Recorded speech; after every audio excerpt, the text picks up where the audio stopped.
Ils sont d'expliquer maintenant le phénomène de la réaction en chaîne.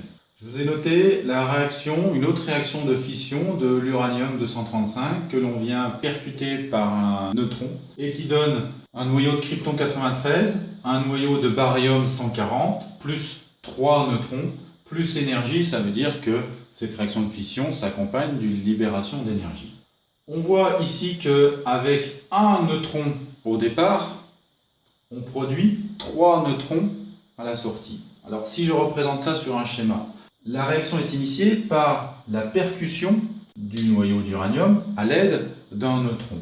On voit que cette fission d'un premier noyau d'uranium donne 3 neutrons. Évidemment, ces 3 neutrons ils vont être émis à très grande vitesse.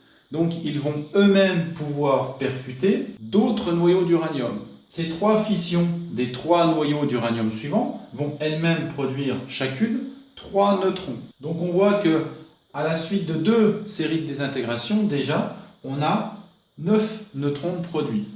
C'est ce qu'on appelle la réaction en chaîne. Très rapidement, le nombre de neutrons augmente de manière exponentielle et très rapidement, on a une explosion du système si on ne cherche pas à le contrôler. C'est le principe de la réaction nucléaire et c'est la difficulté qu'on va avoir dans une centrale électrique de type nucléaire, c'est qu'il va falloir gérer cet emballement du nombre de neutrons.